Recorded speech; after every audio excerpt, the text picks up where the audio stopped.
Have you ever wondered why, after a completely exhausting day, you lie down and your brain just won't shut off? Well, today we're going to talk about that. We're going to dive deep into that frustrating feeling of being absolutely wired but tired, and most importantly, how to finally break that cycle. Does this hit close to home or what? You've crushed your day, your body is just begging for rest.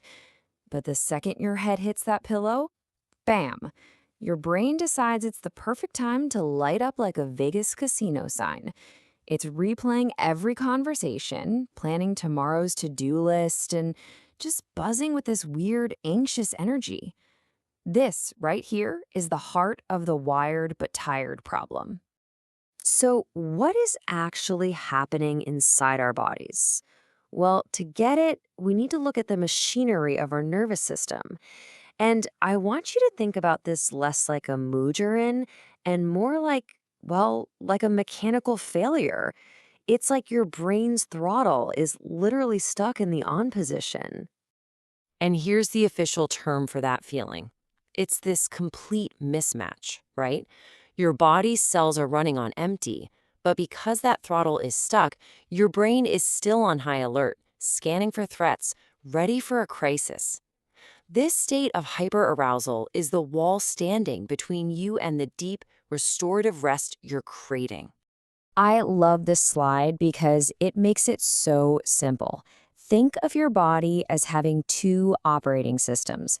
You've got the gas pedal, your sympathetic nervous system. That's what gets you through those high-pressure days. And then you have the brake, the parasympathetic system, which is supposed to gently slow everything down so you can recover. In a perfect world, you just kind of cruise from gas to brake as the sun goes down. But for so many of us, that gentle transition, it just never happens.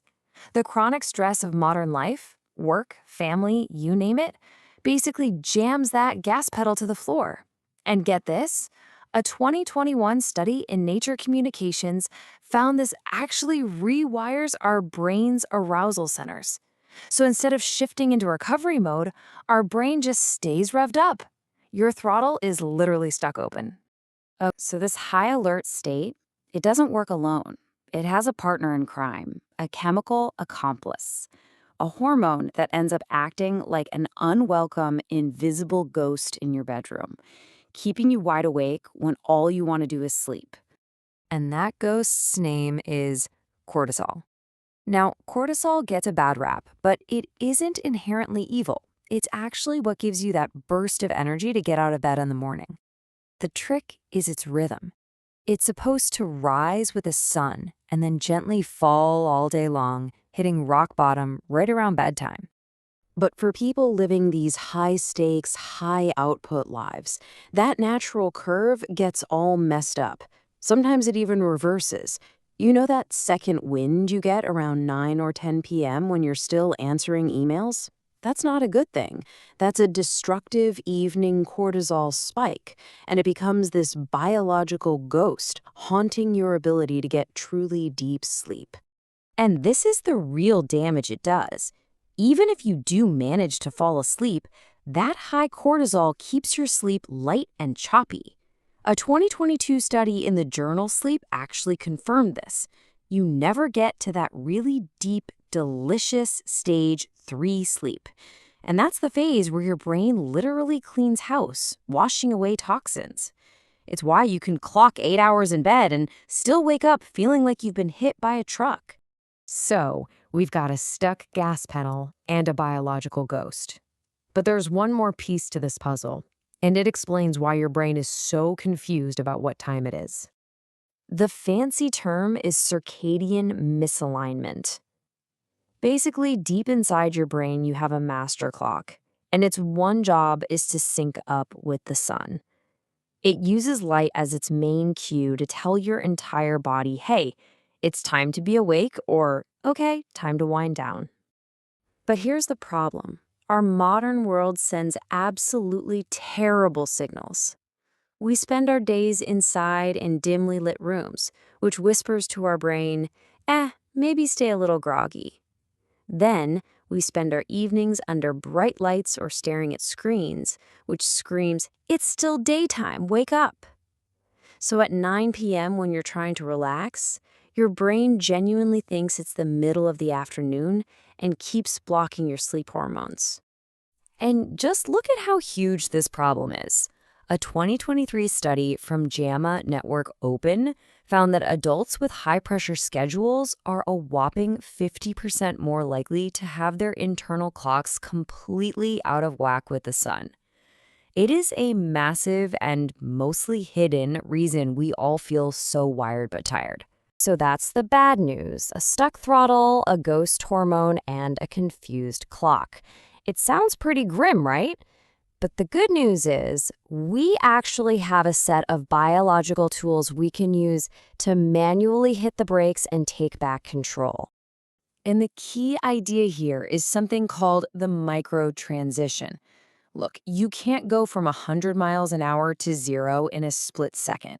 Your brain needs a really clear, deliberate signal that the stressful part of the day is truly over. These are short, like 5-minute rituals that act as a physiological off-ramp from all that stress.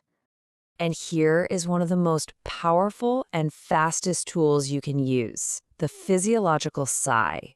It's not just taking a deep breath. It's a very specific pattern. Those 2 quick inhales through the nose fully inflate all the little air sacs in your lungs. Then, that long, slow exhale gets rid of carbon dioxide and sends a direct signal of safety to your brainstem. Just doing this 3 times can literally help you leak the stress out of your system.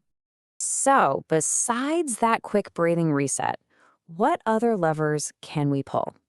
What other biological tools are in our toolkit to really force our system out of that wired state and into full-on recovery mode?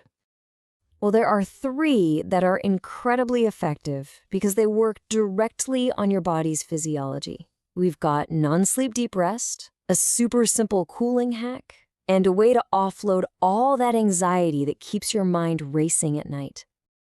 Let's quickly look at how these work. NSDR is kind of like a manual override for your brain. You use guided audio to shift your brainwaves from that anxious, buzzy state into a calm, relaxed one. The cooling hack is brilliant. You take a hot bath about 90 minutes before bed, which paradoxically causes your core body temperature to drop fast. And that drop is a major trigger for sleep. And the anxiety offload, you just write down everything you're worried about. It tells your brain's alarm system, "Hey, I've got this handled, you can stand down now." So, let's pull all of this together. It's time to reframe this whole problem and create a simple reset that you can actually start using tonight. First, and please, if you take one thing away from this, let it be this: feeling wired but tired is not a personal failure. It's not a character flaw. It's not you being bad at relaxing. It is a completely normal biological response from a nervous system that's just trying to keep you safe and ready for whatever's next. And that's the whole conflict, right here in this quote. Your body is trying so hard to keep you ready, but that constant state of readiness is the very thing that makes true rest impossible. To sleep well, you have to find a way to signal to your body that the battle is over for the day, and it is finally safe to stand down.